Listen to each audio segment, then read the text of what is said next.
in the street. As you can't, you have to have someone in line at all times. Did I ever tell you guys that story, the PS3 story? Did you ever do? Have I told this? A camp out this for is something? a good one. This is a good one.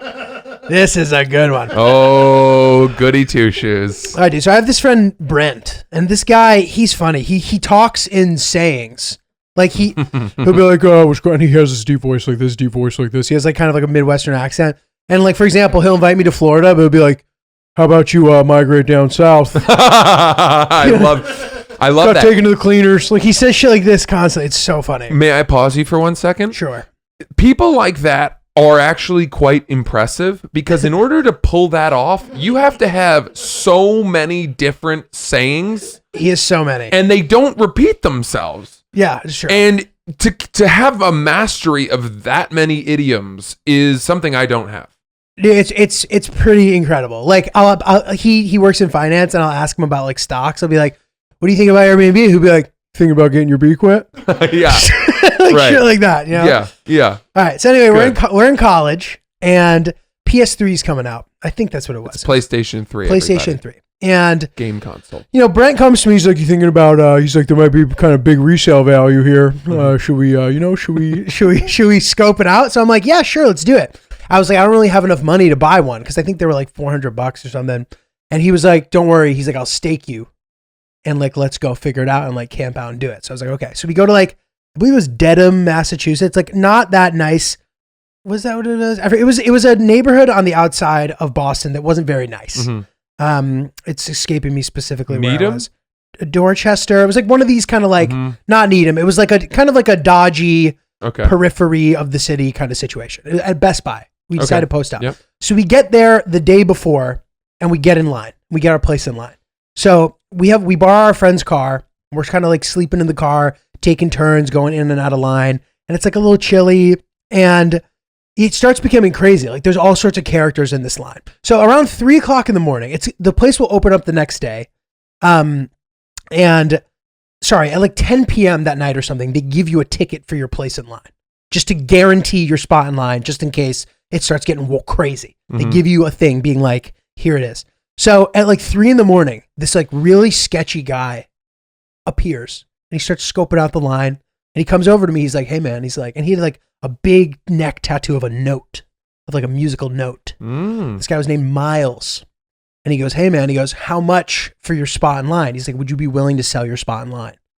And I'm like, "I might be, you know, I'm not totally sure yet, but I might be." He's like, "If you come back." So then everybody starts deliberating over whether or not that's a good idea. It's like the resale value on these things is going to be huge. It might not be worth it. Mind you, like I don't have to put up any money to get this spot in line. None. In the morning, he comes back. And he's like, "Would you be willing to part with your spot in line for $800 cash?" Ooh. And I was like, "Yeah, I would." I immediately was like, "I will do that." Yeah. You're the first guy off the plane. He pulls it out of his pocket, starts with a big stack of hundreds. And I'm like, that's never good. A guy with a big stack of hundreds with a note tattoo is clearly a guy who's up to no good. That's in some place in his life, right? He breaks me off $800. And then he goes, "All right." He goes, "I'll be back in the morning," and, or whatever. I gave him the ticket. This might happen right before. I forget specifically, but I give him that. And he gives me the money and he goes, "All right." He goes, "But you got to come inside with me." And I'm like, "Okay." And Brent looks at me and goes, "You shouldn't have done that. You shouldn't have done that." He goes, "You see the guys that guy's with?" Like we look over there, these sketchy guys. We're like, "Oh my God." So right before we go in the store, I see the guy motion to his friends going like motioning for them to go around the back. Cause what you would do, you go into Best Buy, you go in the back, get your PS4 or PS3, and then you walk out the back and that's how you get out. So we get in the store, and mind you, the guy kind of motions to his group to go out around the back. I'm like, "Fuck, what's going to happen here?" He, inside the store, goes, "How much did I give you for that again?" I was like, $800. He goes, "That was too much." He goes, "We're going to take care of that when we get outside." Oh, God. And I was like, "Oh my God, dude." So I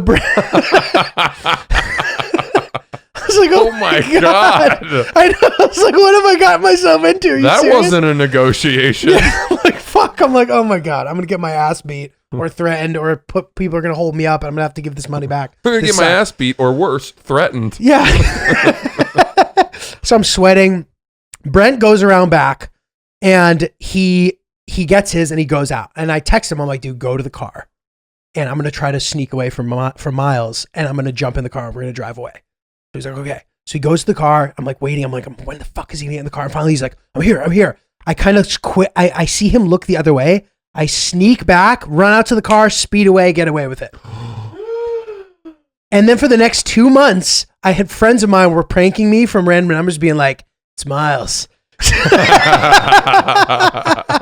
But dude, that is the only time that I did that, waited in line. And the PS3s did not have any resale value at all. Wow. So people were buying them for however much, 400, and selling them for 420.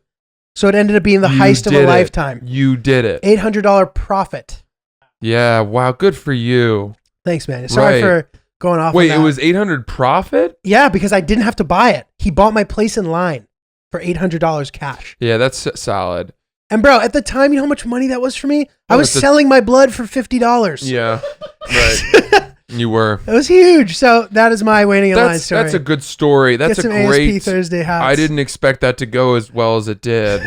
Yeah. Dude, I was thinking of this. So I was watching like a bunch. When I go home for the holidays, I watch a bunch of TV with my family, and like we kind of like take turns suggesting things, and it's fun. Like I feel less pressure to select something good. I'm like, time is less important these next couple of days. We're just chilling.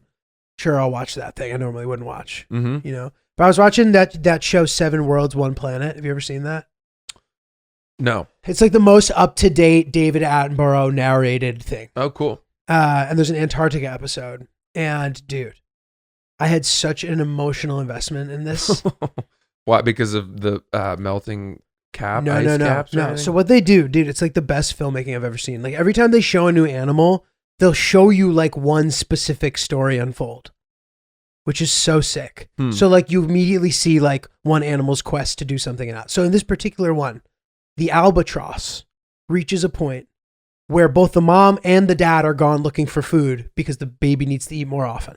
Mm-hmm. And what happens sometimes, the winds are getting so gusty and harsh lately that sometimes the baby will fall out of the nest. Oh God. And listen to this, dude, this is so crazy. When the albatross comes back, it can't recognize the baby because the only way it recognizes it is if it's in the nest. It doesn't recognize it by looking at it. It doesn't recognize it by smelling it. It only recognizes it because it's sitting on the nest. So this baby's on the floor, freezing, and the parent is just staring down at it, being like, what's that? What? So, dude, then it shows it's crazy. Then it What is that? Dude, the baby. Is that a pillow? Dude, it's What color are albatrosses? They're white. That works. It totally works. What is that, a pillow? What is that fucking thing? Who threw a pillow down there? What the fuck is that thing? It's just their baby dying. Is anybody missing a pillow? It's over here. Everyone's like, no, we don't have fucking pillows. We're birds. So, dude, the bird is looking up, and the bird then is like, I need to try to get back in the nest. And it shows the bird attempting to get back in the nest. It's struggling, like, it might not make it. It looks like it's going to fall. And then, like, I'm just sitting there being like, you can do this! I'm like, sorry. But, like, I'm so invested in it. And then the bird gets back in the nest, and the parent immediately resumes the connection with the bird. And it's like the most incredible moment that I've had. And it made me be like, I can't watch scripted shit anymore because of these real stories that are captured. That's a big commitment to make as a reaction to that. I know, but dude, you're saying this bird scene affected you so much that you will never watch The Sopranos or Breaking Bad again. No, okay, but I know I'm not stating that I'm doing that, but that was like the thought that I have. I'm like, why am I watching made up stuff? I know, but to me, that's a hysterical thought to have. That was the thought I had. Yeah, I was like, this was such compelling storytelling that I need to I need to consume content like this from now on. This is something that I want to ask you about that I couldn't wait to bring this up on the podcast. Mm-hmm. I want to ask you guys about dolphins. Okay, so we did this thing, all the activities you couldn't do because it was COVID. The hotel was 4% occupied. Wow. There was nobody there besides me and fucking Drake. Drake was staying at the hotel, apparently shooting some music video. Drizzy. I didn't see him, but Drake, Meek Mill, Lil Baby were all down there apparently. Wow. I know. Hopefully the song's fire. Yeah. Dolphins in Bahamas. Drake The and dolphin. Meek Mill. And Young Baby. Ooh. That's their song. Dolphins in the Bahamas. Dude, Yeah. that's insane. Yeah. So anyway, they're like, there's no activities really except for swimming with dolphins. Okay. And normally to swim with dolphins, you go on a boat, you're with like 20 other people, you get in line, you wait, everybody has their turn, whatever. There was no one else doing this. So we had the boat to ourselves. We were the only people on this little private island of dolphins. The only people there. So we got to do the dolphin thing, just us. It was cool. And like, we're swimming with the dolphins. Not something Hillary would have normally wanted to do. I don't know if she would have or not. But we end up doing it. It's great. But here's my question. I have all these pictures. Am I allowed to post pictures of myself with a dolphin?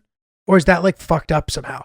Yes, you are allowed to. Is it controversial that No. it's a dolphin that's in captivity? Wait, is it in captivity? Like technically, it's a domesticated dolphin. Wait, you said you went out to an island on a boat. Yes. How is that in captivity? So the dolphins, even though they're swimming in the ocean water, they are domesticated dolphins. They live within this parameter of area. And are they fed? They're fed very well By the people. by the people. So they don't hunt themselves. They were not captured in the wild. They were bred domestically. It's like having a cat. They're like cat dolphins. They're cat dolphins. They're Dolphins. They're dolphins. They're dats. They're dats. Yeah. We had a lovely time with the dolphins. They're doing little Dolphin dad. tricks. Dude, call from dad. No, I'm saying cat. You know, there's cat dad. Oh, yeah. I'm a Colfin dad. Colfin dad. Yes, exactly. I'm a Colfin dad. Dat dad. But dude, I have all these like silly, insane pictures of myself with dolphins That's great. and videos, and they're so silly. You don't need to clarify to people how those dolphins were made. Are people going to get all mad at me and say that I'm a piece of shit? You know what, Julio? If those people are, they're not going to be able to cancel you over it. That's not enough to bring you down. Dude, these pictures are so stupid. I'm sitting there with a dolphin. Like, I'm like kissing a dolphin on the lips. I was like, oh, Hillary, I'm kissing a gay dolphin. Or no, sorry, cut that. No, that's funny. Okay, fine, no cut. Come on, that's great. No, I was like, God damn it. I was like, all right, yeah, keep it, I guess. Fuck. I didn't mean to say it like that. I'm getting canceled. I went into this thinking I was going to get canceled because of dolphins, and instead it's because of homophobia. How did this work? But anyway, I'm kissing the dolphin on the lips. Like they make you pose for a picture kissing the dolphin. I'm like, oh, Hillary, I'm kissing a man dolphin. Like, you think I'm into guys? She goes, there are 10 other reasons you're into guys.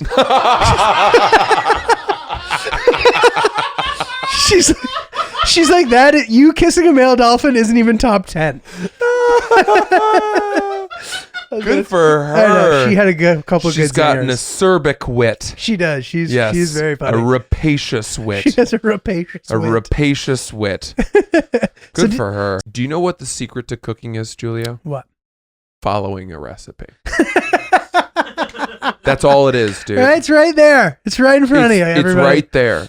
And yes, there are certain things that require a little bit more of a touch or an experience level. But dude, you follow the recipe, and I'm talking. You'd be amazed what would happen. Talking exactly. Yes, yeah. You don't like eyeball a tablespoon of something. Right. You follow it exactly. You follow the time, and you don't improvise. And even if it's not perfect, it's not far off. Dude, it's great advice. The instructions are there. It's totally true. In what other realm do we just sort of say like, I think I know what I'm doing? I know. If you had an IKEA dresser, you wouldn't just throw out the manual and be like, I see these pieces, I get it. Yeah. Once you've cooked one dresser, you cooked them all. You're right though, man. It's very straightforward. Yeah. But people go rogue. They do. Okay, so I don't know if you saw this article, but in Quebec, these people got fined for violating quarantine because I think I did see this. This woman was walking her husband on a leash.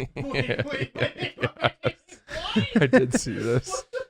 And dude, when they asked her, they're like, "What are you doing?" She goes, "I'm walking my dog." Yeah. She answered them honestly. Now, I'm wondering, like, do you think this was some kind of like bondage thing, or do you think that she was like, they'll never know? Okay. Like, Well, there are two really important questions. And the first one is, was her husband walking on all fours? I don't know. They didn't say. But Because that's funny.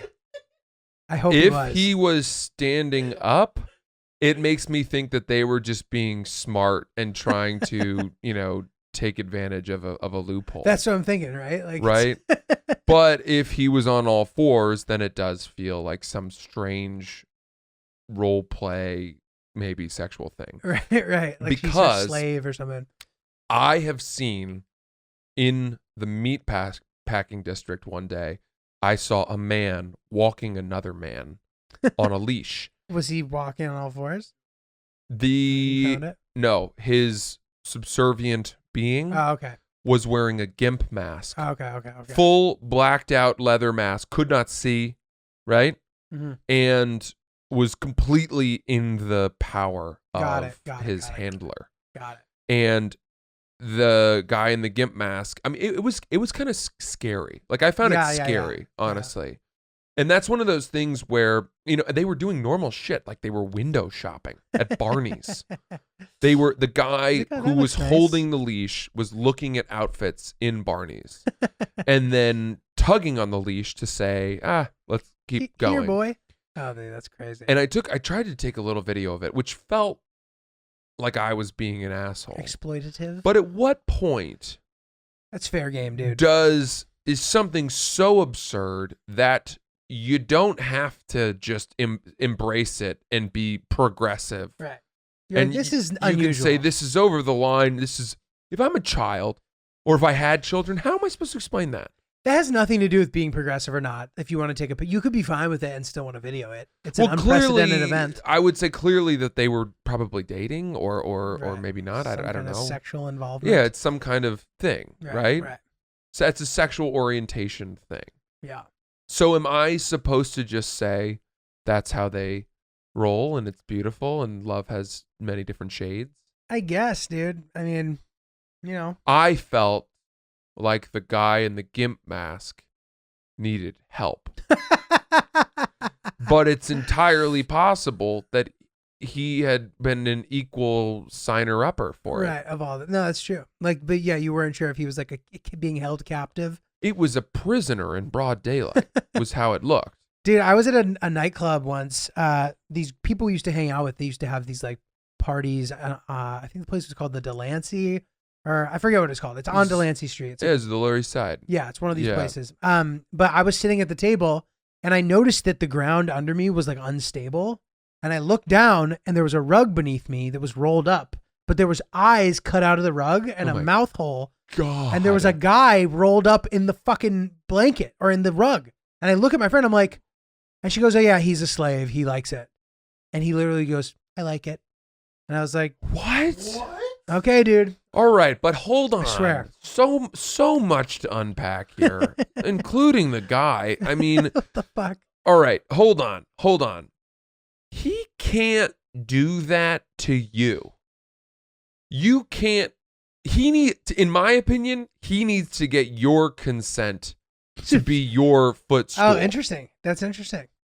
Right? Yeah, dude, yes. If everyone else is on board with it, that's fine. But in my opinion, that's so out there that he needs to make sure, or whoever's initiating that needs to make sure that everyone, they need to let you know when you're coming in. Yeah, like this group of people, like their parties were like lightly BDSM themed, but it stopped at that. It stopped at themed. There'd be like an eclectic group of like people who would call themselves sort of like the fringe of society people, integrated with just like normal people going out. And we would go after our Fat Baby show on Wednesday nights.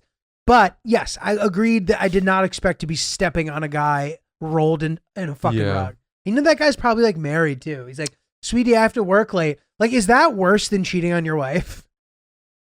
Dude, this is explored. This is explored in Billions. Do you watch Billions? No, have you ever watched it? No. It's done really well. Paul Giamatti is like fetish shit. He fetishizes BDSM stuff. Interesting. Because you're not cheating, but like that's fucking weirder than cheating almost. Yeah, I It's a wonder. weirder secret. It is in many ways. We don't really understand it, but it is something that gets lampooned a lot, and I think that people who aren't into it think it's very strange. One thing that worries me a little bit is the idea of like, and I said this to her, I was like, if I want to just get up and go, like, is that going to be weird? I'm just leaving you there. But like, even with just our lifestyle. Wait, what do you mean get up and go? Like if I decide I want to go to fucking, Bhutan one day, I know I need to get a visa to go there, but that's not a good example. Whatever. Like, yeah, I was going to call you on that.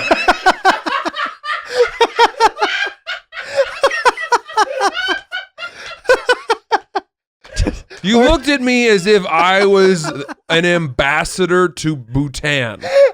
That I worked at the embassy. Hang on, not so fast, Julio. Don't forget. I know. I need a visa to go there. But say even, all right, fine. That's hilarious. If I want to go to like Portugal or wherever, if I just want to get up and go, like, is that a problem? Like, and she's like, no, like whatever. You know what I mean? Like, and that might be not true. Like that might be a problem. But like, if it is a problem, let's also remember that our lifestyles normally, when things are normal, we travel a lot. Yes. So that's going to be the reality of the situation anyway. So like, she'll be used to me having to leave. I've been giving myself one energy drink a week, which is my fucking guilty pleasure. I love energy drinks. That's the thing I'm most embarrassed about myself is that I fucking love crushing a monster, dude. The fact that you love energy drinks and you're not even sniffing the X Games. Like, it's such a strange thing to me. Dude. Because I put Red Bull in its own category, and then anything else, it's like you're basically saying I like sports that involve motors. Do you know? Yeah, totally. Like, Dude, absolutely. But not big motors, not cars. Yeah, no, absolutely. Motors that are, you have to pull something to start it. Absolutely. Like sports where like there's a high likelihood of breaking a bone as you land. Yeah, and then the announcers are always like, they've got the best medical staff on hand. It's like, no, they fucking don't. Are you kidding me? The half pipe at the X Games? That's not where our best doctors are. They're in New York at Mount Sinai. Fucking curing cancer. They're just in Portland. These are decent doctors, I'm sure, but you don't get the best doctors in the world to go shiver and watch, Seth something fucking throw 1080s on the half pipe. That's not where our best medical staff is. Dude, also there's only so much the best medical staff can do when you fall 50 feet. Yeah. And break in half. The guy's like, I'm only a doctor. Like, I'm not God. There's nothing I can do for you, dude. My advice would have been you shouldn't have done any of what you've done today at all, ever. Yeah. I used to work in 16 Court Street when I had a job for like 9 months. What was that job? A real estate brokerage job. Yeah, I know. It's crazy. Anyway, so I'm walking up and down the street and there's always a sort of characters there. Like, to give you an example of what kind of business is there, I got a grill made. I used to wear a grill, dude. Gold team. Daily? No, it was only the fangs, and Hillary always says, thank God I didn't know you yet. Hang on. How often did you wear it? Once a week, maybe. Like, I'd wear it to like Fat Baby, and then like, dude, there were nights where like girls were actually into them, and like good things happened because I was wearing the Fang gold grill. Just sounds menacing. It's ridiculous. But anyway, dude, you can walk into a jewelry shop, you buy it, and then the guy walks you 2 blocks into the back of a barber shop where there's this guy with like a kiln, and he like shapes it's the craziest experience of all time. Anyway, that's cool. There's all sorts of fucking crazy people walking around this area. And there was this lady walking down the street just like yelling all sorts of shit. Rah, rah, rah. And this guy who I'm walking past turns around and goes, shut the fuck up, bitch. and then oscillate as he's finishing the sentence, turns around and goes, hey man, you have a quarter? In the same sentence. Shut the fuck up, bitch. Hey man, you have a quarter? I was like, that is incredible. I'm like, this is just a seedy neighborhood. I texted Hillary. I was like, try to stay away from this area. It might not be safe. Thank you for watching that video. If you liked it, there are plenty more where that came from. Click on this link, and also please like and subscribe our YouTube channel.